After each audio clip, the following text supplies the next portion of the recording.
My name is Paul Tansey. This is me. I'm the web marketing guy with a big chin. That's how most people remember me. But in a desperate attempt to be remembered, I will tell you that when I was 9 years old, one of my schoolmates told me that if you reverse the initials, I'd become Tall Pansy. Which isn't very flattering for a man with 3 children, but it does make me a little bit more memorable. And so I'm the managing director of not only Intergage, but I also have a company called Tansey Marketing, which is a traditional marketing business. What I want to do is share some thoughts with you on marketing and social media, if I may. So I think that most businesses should be on a circular journey, if you like. And I think it starts with a business leader with their vision of what the business needs to be and the mission that they're going to give their staff. What is the mission is the reason why the army would go to war, really. What do they believe that you're doing? Well, how do you make a difference in the world? Because if your mission is to make money for their shareholders, that's about the least inspiring thing you could possibly come up with. And I'm not going to read many of your blogs or many of your posts if that's what you're going to talk about. So I think that's really relevant. And I think obviously we have to have a strategy, and it has to be based on research, strategy and guesswork on happy bedfellows. And we have to look at a market. I mean, for all markets, I think, as we'll talk about in a moment, are fragmenting and breaking up, so that suppliers are becoming ever more specialist in order to understand their customers better. Segment our marketplace. Then we talk about personas. And again, I'll talk a little bit more about this in a moment. But how well do you really understand the world and the life of the person that you're selling to? And how well is everything you do in your marketing, not just in social media, but really geared to the needs and pains and aspirations of that person that's making a decision or the people that are making the decision? Because we live in a crowded world. And I'm going to share with you some of Jill Conrad's thinking. I don't know if anybody here has read Jill Conrad's books on selling to the frazzled customer.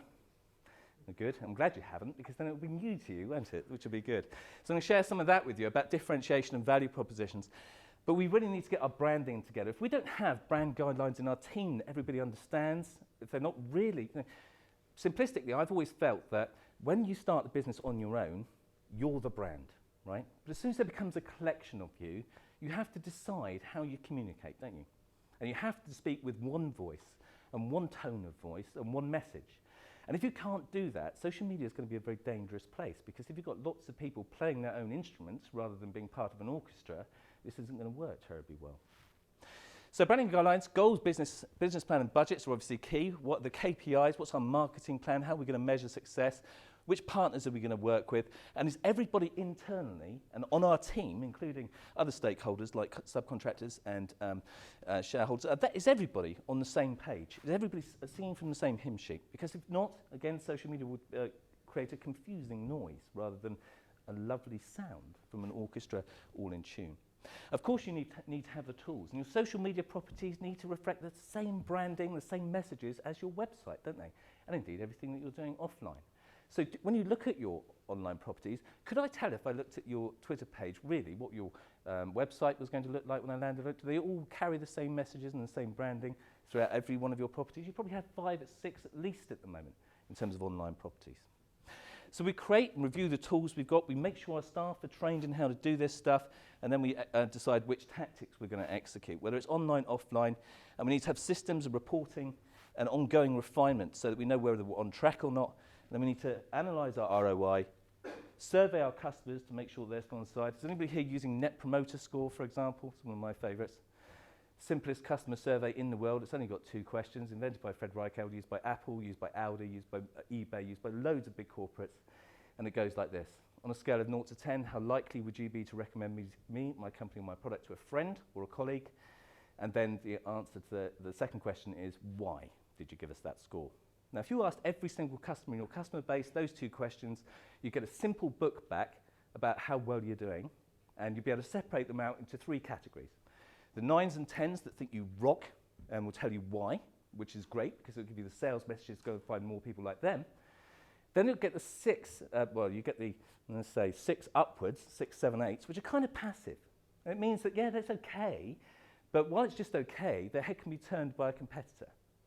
But they don't think you suck, because that's reserved for the 0 to 6 section. Now, regardless of which section gives you the feedback, you're going to learn all about your business from the eyes of the customers by just doing that simple, quick survey. That's one I recommend. And of course, there's plenty of types. And then, of course, we're into a strategic review. How did that lot work? What were the end results in terms of profits? And then if you've analysed that, you're in a position to actually start the journey again, aren't you? Because let's face it, it's all going to change in a year's time, 2 years' time, or 3 years' time. So that's the context within which I talk about marketing and social media. I hope that makes sense. If not, we're lost. So I think we also have some mega trends to contend with, don't we? These are the things that I perceive are going on in marketing. If you want to add something, please do. The rise of social media, that just goes on and on. Market fragmentation we talked about, and channel fragmentation, which is things like suppliers becoming much more specialist. You know, if we lose a deal today at Instigage, we design websites and do search marketing, we're most likely to lose it to somebody who specialises in that particular sector. And I'm sure that you, in your marketplace, have seen it break down into ever more specialist niches and segments. And the channels for which you can communicate, my kids laugh when I tell them there was once only 3 TV channels. That's just like, you what? 300, you mean, right? No, and they were black and white. And now they just, that's the stuff of granddad, and it consigns me to being the dinosaur they're already convinced I am. But that's to give you an idea when you look at all these channels. Where there is one trade mag, there's now 10. And there was one opportunity to advertise, there's now 100. So we've got to get to grips with fragmented channels, ever more specialist channels. You know, for example, I think if we look at social media and channel fragmentation, one of the things that I've noticed is that I spend more time watching YouTube than I do watching TV. Why is that? Because I'm a sad nerd, and my passions are motorcycling and online marketing.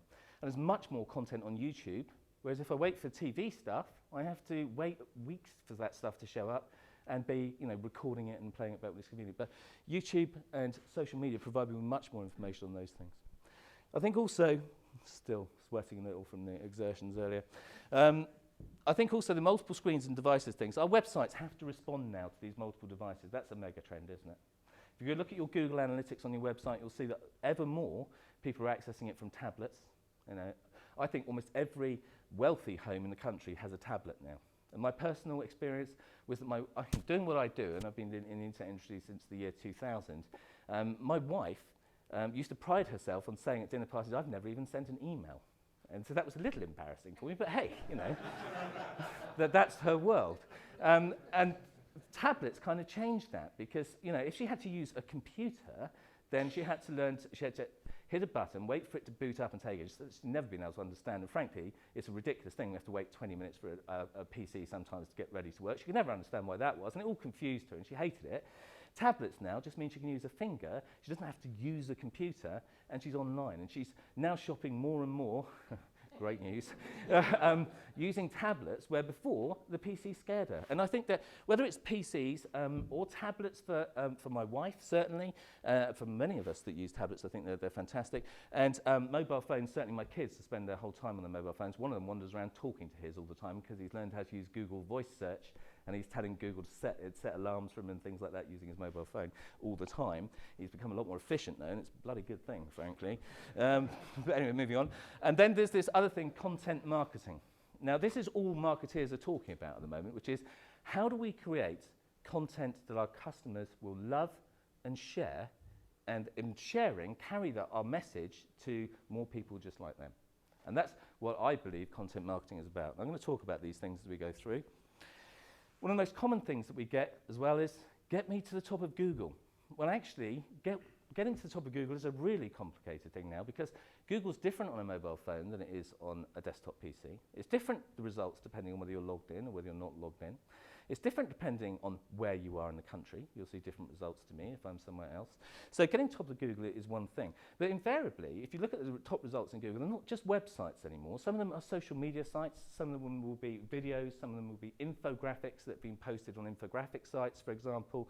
It's not just a question of getting my website to the top of Google. Very often it's a question of getting the content that I create put on sites where it's liked and shared and engaged with a lot, and that will push it up to the top of Google. So I think there's an overlap here, but I think also, more increasingly, I find that I discover stuff in social media, and I mean everything.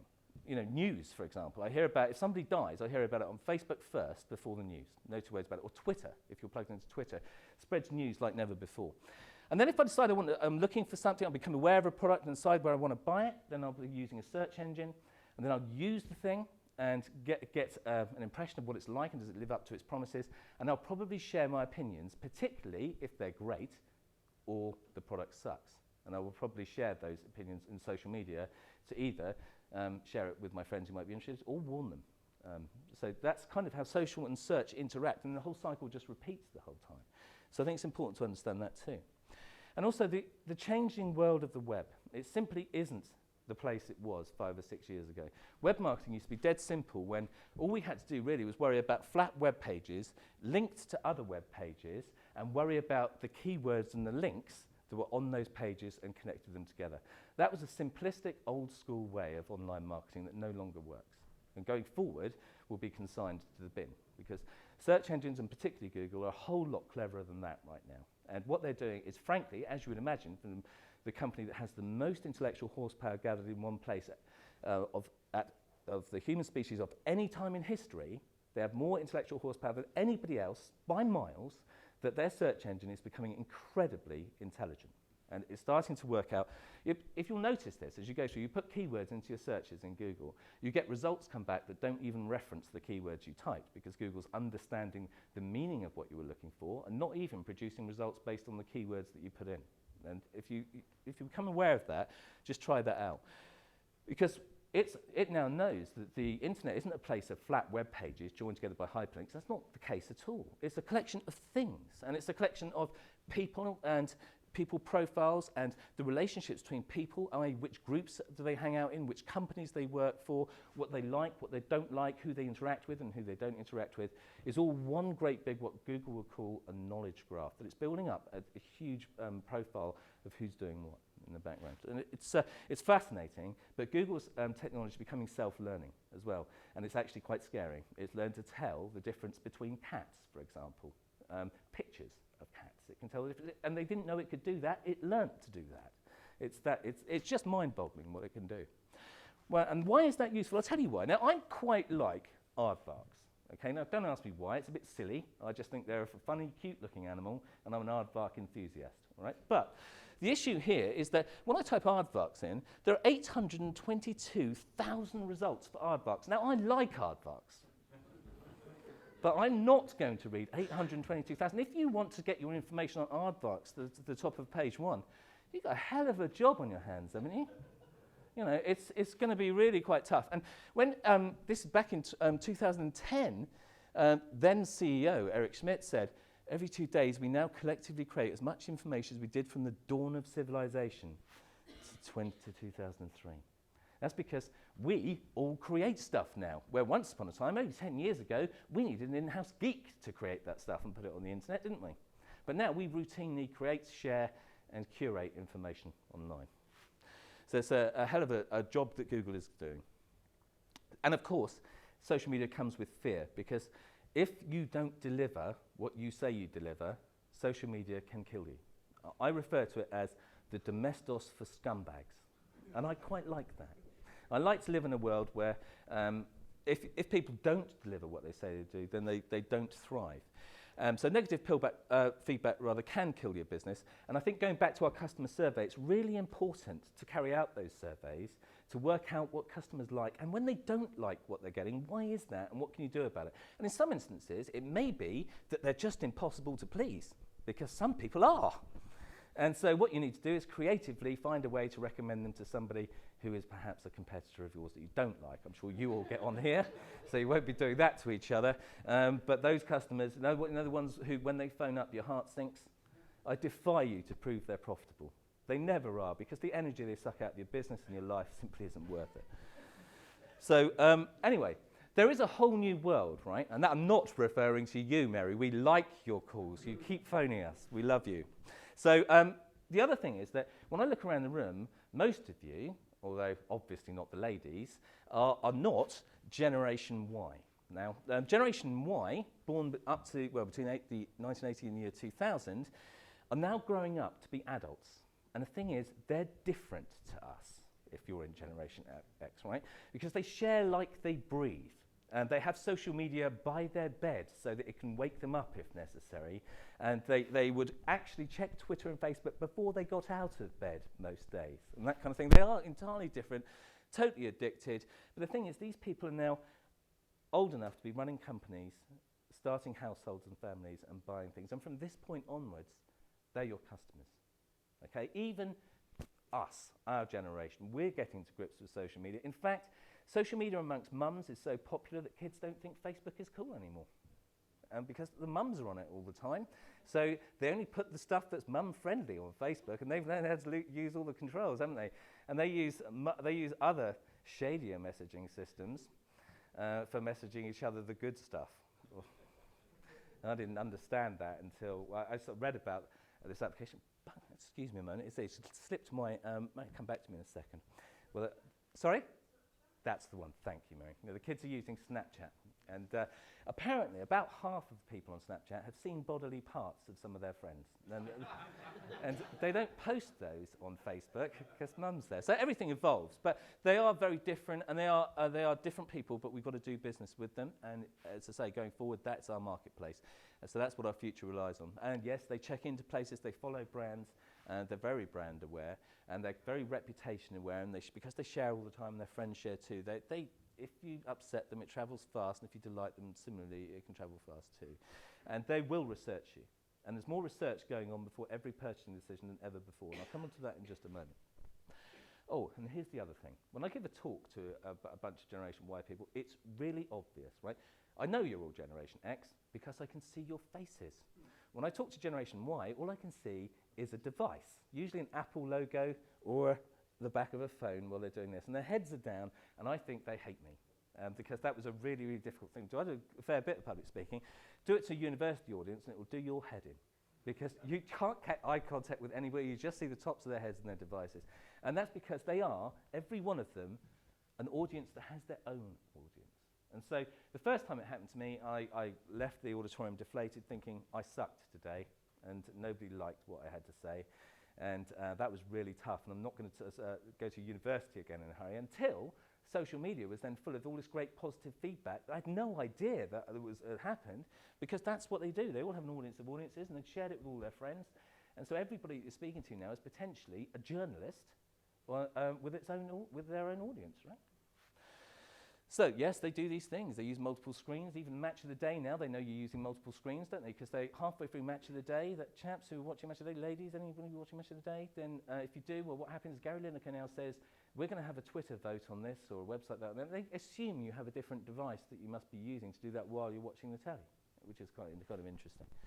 Of course, these guys use apps, and if you can create an app that's useful enough to these people, then it is a direct line to them that is always open and always in their pocket, wherever they are, not just waiting for them to get in front of a PC. So, but it is about being useful.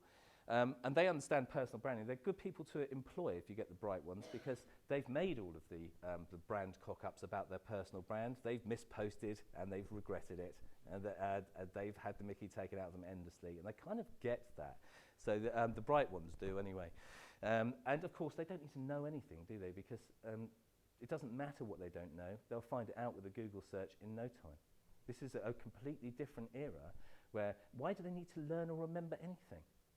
It's a really interesting social change that's going on. And this is the new hierarchy of needs. Without Wi-Fi, your kids go into meltdown. Actually, increasingly, so do we. So, and people are saying that they would prefer to have Wi-Fi than basic hygiene facilities, which I know we would find distressing. But actually, our kids in the next generation would prefer to have Wi-Fi. This doesn't bear thinking about. Now, we'll just move on quickly, shall we? Because we are moving towards this exciting, new, unbelievably connected social world. And right now, we have only just got the tip of the iceberg in sight. The majority of it is below the waterline still, because they're saying by 2025, most of the world's projected 8 billion people will be online. That's going to more than double the number of people that are online today across the world. And as our technology, all those mobile phones we upgrade from get sold overseas to developing countries, and their wireless systems are coming online, and Google are doing great things like flying balloons through the hemisphere. I don't know if anyone's seen any of that, but they put technology on balloons that they're controlling to give people internet access and things in third world and related countries. That's really incredible, but it's happening. Everybody, sooner or later, will be more connected, and then everybody will have what information they like. And, of course, they're going to get all the interruptions that we get today, because sometimes it's a bit of a mixed blessing, isn't it? because we were busy before social media started. We didn't have much in the way of spare time before social media started. And now we've got a whole bunch of new channels to be interrupted on. And not only that, there's this new phrase and this new phrase that's been coined in the media called, and I must get this right, FOMO. When you disconnect people from social media, particularly the youngsters, they actually exhibit signs of stress similar to cocaine addicts actually withdrawing.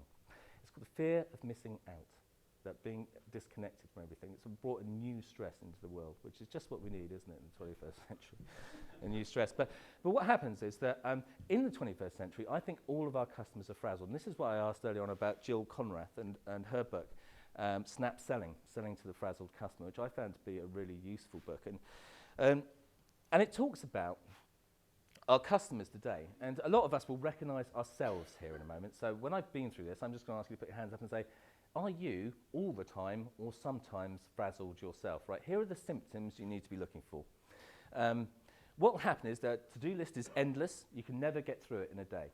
You're plagued by emails. You have more of them than you can possibly handle. And every time you open your inbox, your heart sinks because it goes and counts up to 100, 200 emails into, oh, and it's the last thing. I already had a day full of meetings. Now all these things are distracting me. I don't have enough time to prepare for them. The meetings aren't going to go away, so I'm having 60-hour weeks. I find myself, a man, multitasking. And that's just wrong. I'm not equipped for that, and I find that very stressful. So, I have this social media angst, and I must say, FOMO, not like I did the other day when I said mofo, which means something completely different, apparently. So I've still got a dozen calls to make, information overload, proposals to write, customer service issues, and if it isn't broken, don't fix it. If you can't give me a really good reason to buy something, I'm not going to, because I'm that busy. And so is this lady, and as a result, she feels stressed and tired, and she's always struggling to meet her objectives. The 21st century business life is not easy with all this stuff that's going on, and I think that has real implications for us, because under that sort of stress, and now I'll ask the question, who here, me included, I'm putting my hand up, right, has felt that at some point you're frazzled, or all the time you feel frazzled? Can I just ask a bit of honesty here? Do you know what? That happens every single time I ask the question. More than 50% of the room will put their hand up. That's a state of play. Now, what does that mean? Well, what happens is that particularly in business-to-business selling, it has a direct impact on how we treat stuff, which means we hate cheesy salespeople, right? If you get a telecoms company on the phone phoning you up, how much do you hate it? The ones that start with the phrase, hello, Paul, do you remember we spoke 6 months ago? And it's like, you're phoning me up, you're interrupting me, and you're lying to me. I didn't speak to you 6 months ago. I'm just so frazzled, you're relying on me not remembering having spoken to you. And then these trends that ripple through telecoms sales companies, and this is the latest one. Do you remember we spoke 6 months ago and you told me to call back? No, I didn't. Go away, I don't talk to liars. That's how I do respond regularly. Also recruitment companies, when they phone up and anyway, let's move on. But one-size-fits-all sales pitches, insulting old school sales tactics where they're trying to, did you know you can have a new telephone system for free? Oh, really? Yeah, right, okay. So and then they'll list the objections and overcome them, and they've got this standard script they want to give you, or they want to get the PowerPoint out and just present at you rather than ask you what you want and what's important to you. All that sort of stuff, this cheesy, self-serving, hyperbole-led jargon bullshit sales approach is just not working anymore, and it does our heads in as customers, right? And I think this is an important part of the background today, because when we're selling, the one thing we don't want to give a stressed out person is a difficult decision to make. And what we don't want to get to do is look like everybody else and sound like everybody else. Finding our unique voice and the thing that's different about our business and our passion is never been more important, because she can't tell the difference. We all look the same, we all sound the same. If our proposals are complex, nothing's going to happen. Our work in marketing is about making ourselves easy to differentiate and easy to buy from. And I think that's really, really key. So if your proposals look 25 pages long, if they're complex and difficult and you've had your solicitor have a go at it, rip it up and start again. It's just not working today. You can improve your closing rate on all your sales deals by just making sure that this stuff is easy to do. And so this is what she loves. People that understand her, people and companies that share her values, Now, people have been sceptical about this, but I maintain that having a transparent and open set of values that you talk about as part of your, call it a mission statement, call it a value proposition, whatever you will, is really important. I'll tell you why it's important, because in every aspect of decision making, it matters. So, for example, the people that shop at Body Shop, do you think they're buying on price? Are they buying because the packaging's good? No, they bought into a mission. That's why they're there. They get it. And they're actually very loyal as a result. And that's perhaps an extreme retail-orientated perspective. But do you have a mission and a set of values that everybody can identify? And do you have a story that you can tell? Because she will like people that understand her problems. Of course, she wants peoples and companies that share her values. And she wants you to be more than just a salesperson. Doesn't she want you to bring her all kinds of fresh and relevant new ideas to her. So the stuff around the edges of what you sell. Not just the stuff that you sell. Solve her problems for you and she'll love you. Talk in her language with very specific sales benefits. Demonstrate you understand her. So when somebody phones me up and says, Mr. Tansey, we've been able to help web agencies develop 35% more new business appointments, increase their closing ratios, typically by 25%. They might well get my attention because that's very specific to me and my industry and something I'm thinking about at the moment. So that will get, but if it's general bullshit jargon, it will just be water off a duck's back.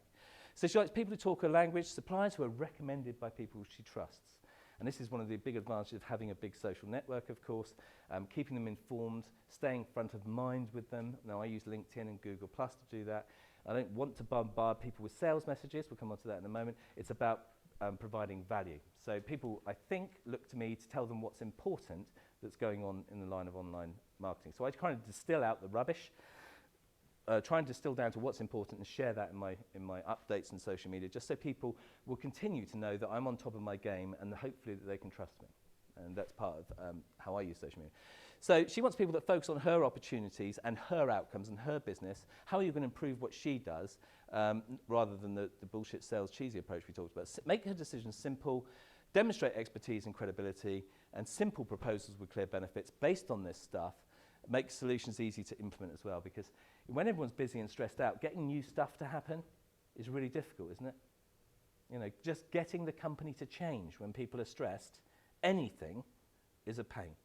And I think there is a direct graph you could draw between the levels of stress and how difficult it is to change direction and do a new different thing.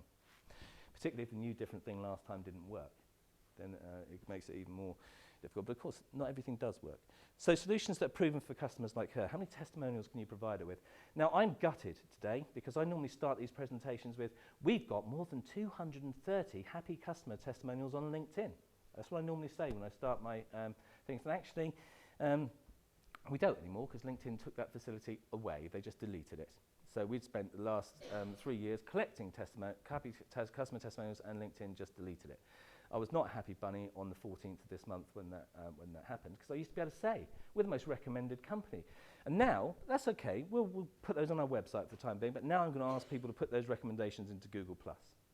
When you look at the results in Google, and sometimes you see we've got an average of 836 recommendations or something, with average 4.5 stars or stuff, that not only helps your search engine ranking, it helps Google understand that you're credible and all these people love you, but it's, when that appears on the page, it's a great reason somebody to pick you out and click on you as well from the list of the other stuff there. So that's what I'll be doing.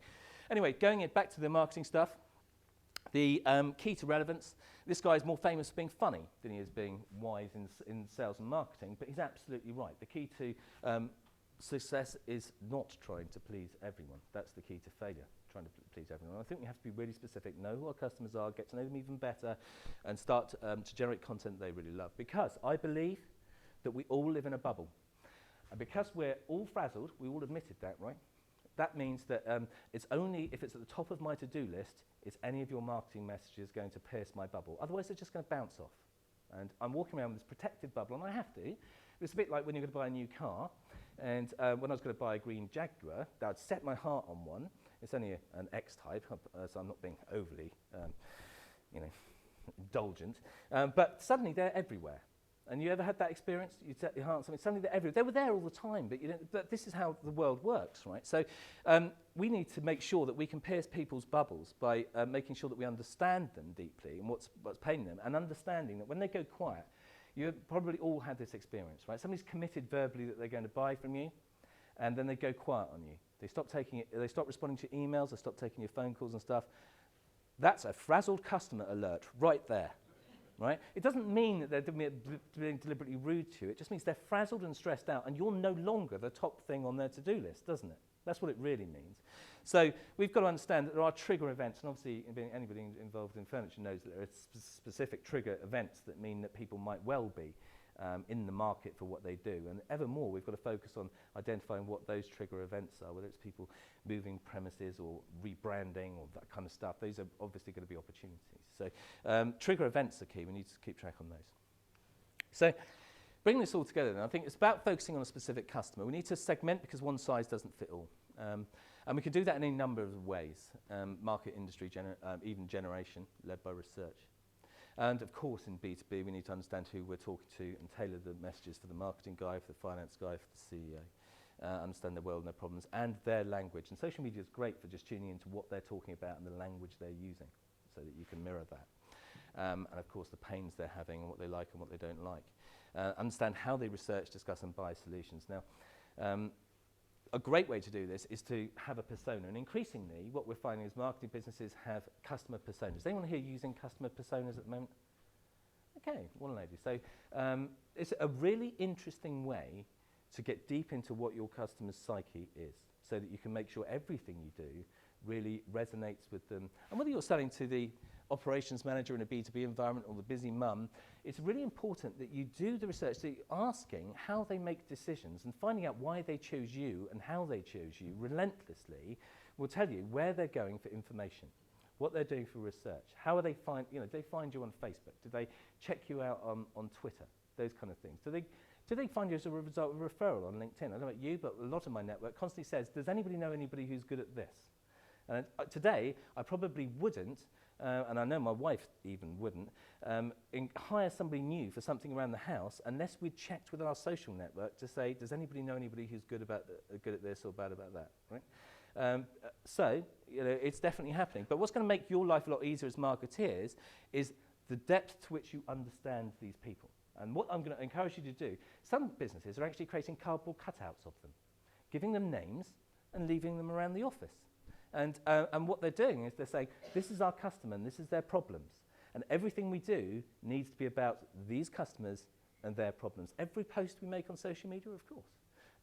We can't be specifically selling products all the time, but we need to be interested in what our customers' problems, pains and aspirations are. But if we understand these things, where she goes to find information, the sort of content that she really likes and engages with, is it video? Is it infographics? Does she like white papers? Does she read blogs? Do you know? These are the things you've got to find out. And of course, nothing is more important than your customers' problems. I illustrate that by saying if you had a medical problem, chances are in the morning you would remember to take your painkillers, whereas you might remember to take your vitamin tablets. And I think that's kind of, we as a species think that way. But I encourage people in everything they're doing in marketing to adopt the spin model. If we're selling to intelligent people, not that old bullshit approach, but the spin model being, what's the current situation? What's the problem with that current situation? What's the implication of that problem continuing? What will it mean for people? And therefore, what are the needs coming out the other end? And I think that's the way, when you're selling to intelligent people, that's the way that you need to think about it. And the spin model has been one of the most successful sales models ever. And I'm going to talk now about becoming a self-serve business as well, whether it's through social media, like blog posts, which are particularly effective. What we're going to talk about is about authenticity and uniqueness. Your personality, your passion is going to need to come out in everything to do with social media. It's going to have to be trustworthy. It's about reputation. And this is a great phrase that I picked up from a guy called Jay Baer, who wrote a book called Utility, Y-O-U, Utility, which is a terrific book on social media and content marketing. The difference between helping and selling is 2 letters. And one of the things I'd really like you to take away from today is that if you want to sell using social media, you need to change that word to help, because that's how it works. And a significant example might be that Hilton Hotels came up with a really great idea. And they came up with a campaign where they took 35 Hilton Hotels, they found one employee in each one who liked Twitter. And what they asked that person to do was monitor conversations about their particular city. So let's say it's Hilton Orlando. And in Orlando, people on Twitter were asking questions, where's a great pizza place, for example? I'm staying at this hotel, where's a great pizza place near this? And even though they were staying at another hotel, the Hilton person who loved using Twitter would see the comment, because she put keyword searches in for everything to do with Orlando, and spot an opportunity to help. And she would tweet back and say, hey, this is Hilton Hotel, the best pizza place is this one down here, turn left, turn right, have a great day. Whatever, just being as helpful as possible. Why would she do that? Why is it in her best interests? Well, it's not about selling. It's about next time that person, we know that person buys hotel rooms, right? And so next time they're in a new city, then hopefully the relationship is actually stronger. And she would have noticed that person. There wasn't her hotel that responded. It was another one.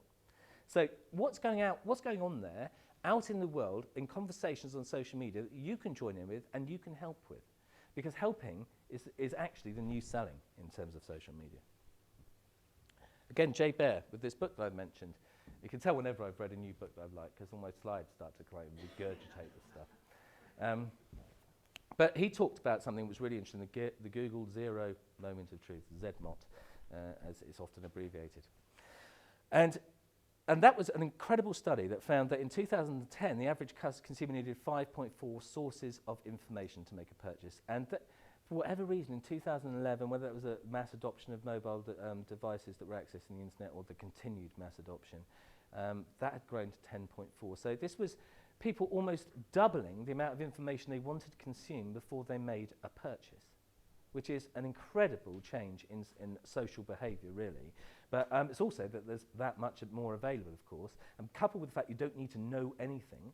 You know, for example, I wanted to buy, I'll get boring on this, so don't let me, but I get boring on motorbikes if anyone starts a conversation with me. I need to buy a new set of tyres the other day, and I phoned up the tyre company, and I said, what tyres would you recommend for this kind of bike? And they went, don't know, mate. Go away, look on social media, look on the internet, come back when you made up your mind, and I'll order them and fit them for you.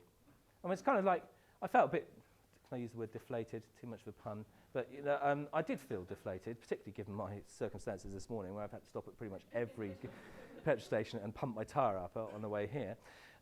But that's a kind of, they expect you now to go away and do the research. They expect it, and we're doing it.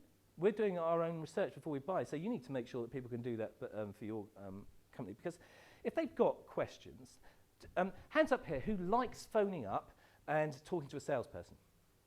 Excellent, one person.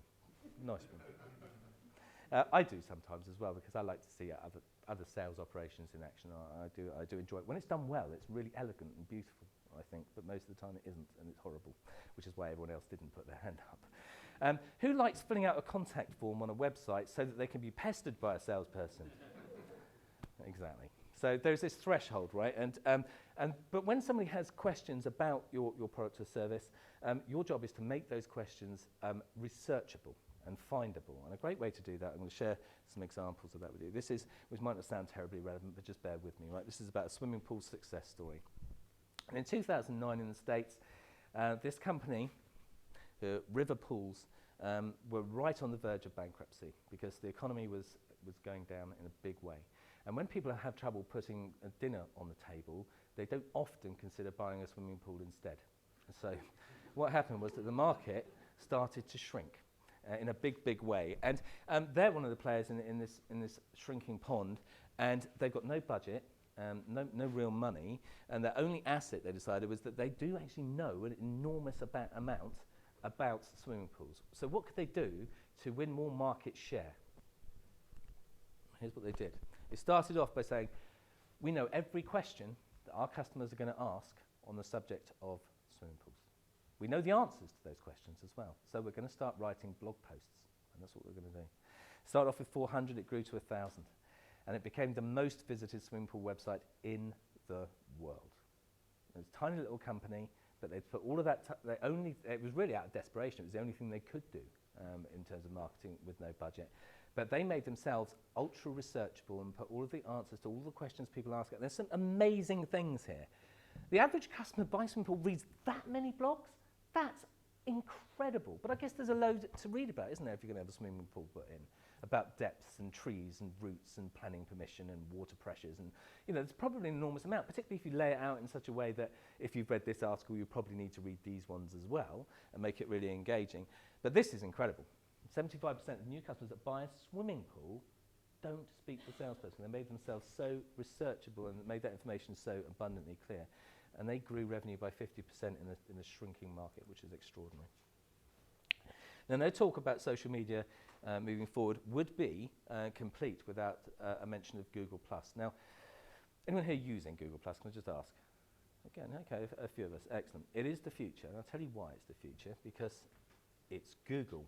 And what's happened is it's a layer. It's not just a social network, right? If you compare it to think, oh, God, another social network. I need those like I need another nose, right? I really don't need another social network. I get that. I completely get that. And where we've got LinkedIn, which is very business to business, and we've got Facebook, which is very social and, you know, what your friends are doing, and videos of cats and stuff.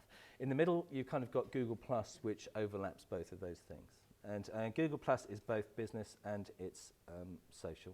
It tends to be a place where people follow their passions. So for people who are nerdy about motorbikes or nerdy about social media or web marketing, it's a great place to hang out with other people. You can connect with other people. I'll give you an example. I read a book called The Semantic Search, The Future of Google, and it was by a guy called David Amerland. And I loved the book because it was an insight into where Google's going in the future, and I would recommend it to anybody who's really interested.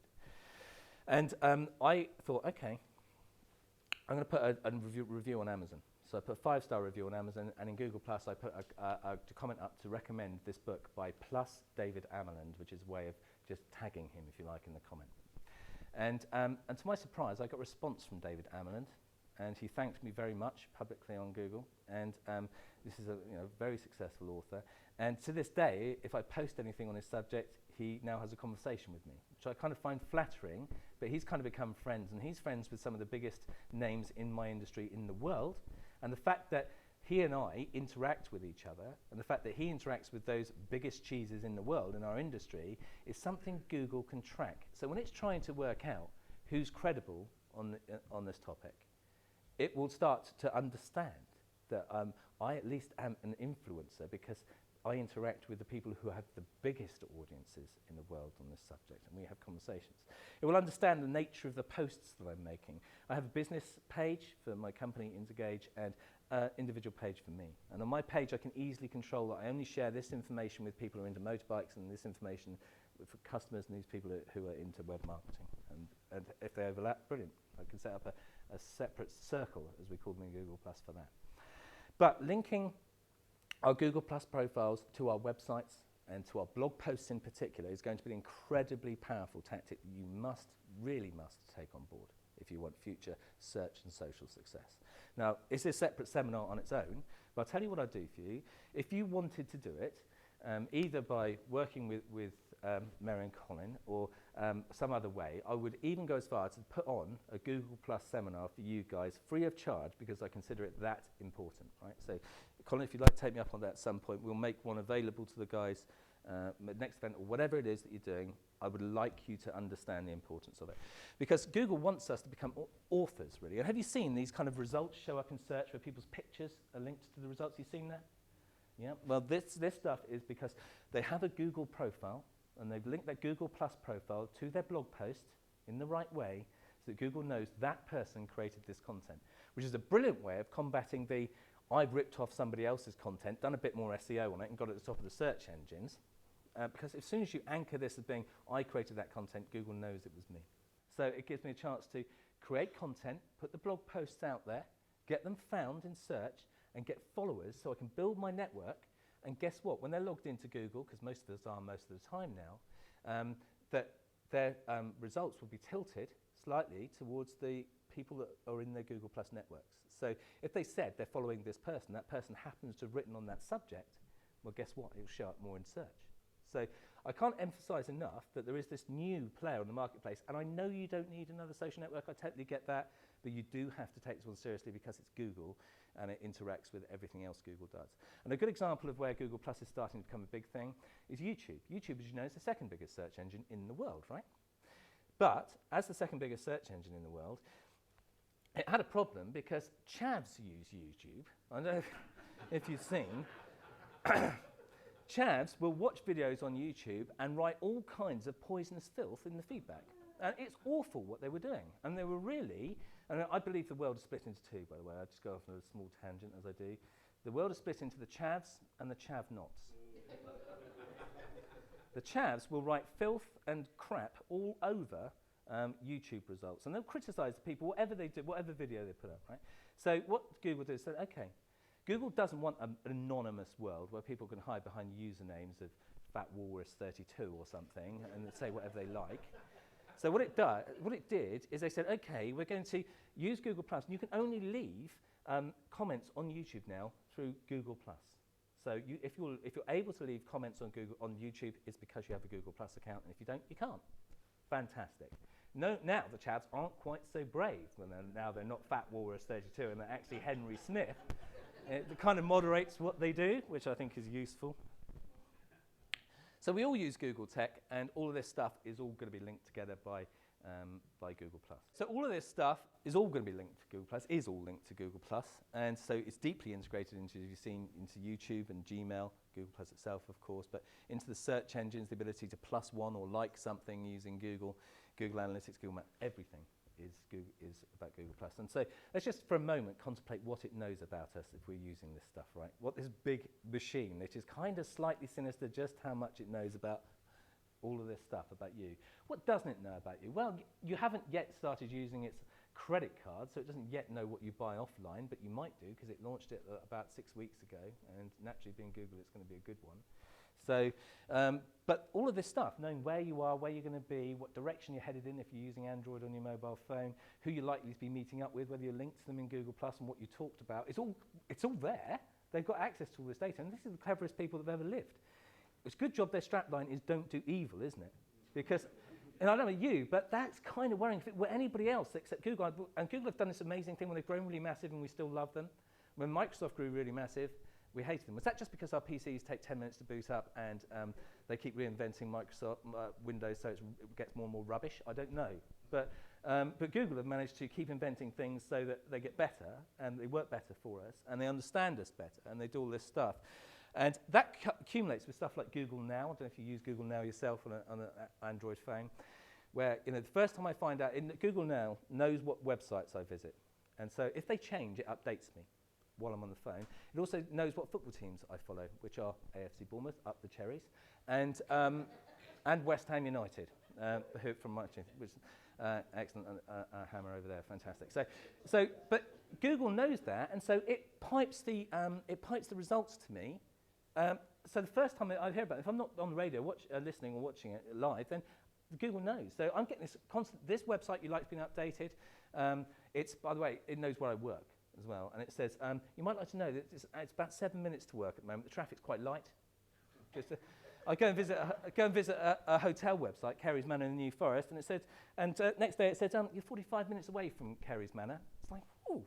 So it's getting to know me and what I do, and it's actually the future of search is it's providing that information to me without me even looking, and it's kind of understanding this big world. It's built a database of everything. It's literally databasing the whole world. That's called the knowledge graph. If you want to know more about that, go and look up the Google knowledge graph on YouTube and watch some of the videos there. It's amazing. They're literally building a database of the whole world and understanding how all the bits of it fit together.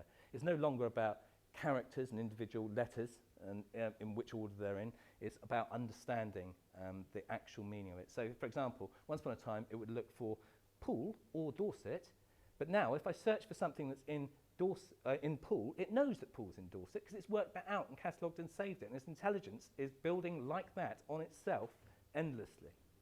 So it's an amazing thing. And you're part of that graph or not, depending on whether you want to be part of Google+, the new social network. So, so people say, get me to page of Google. Get what to the top of Google? A video, an infographic, a web page, a social media profile.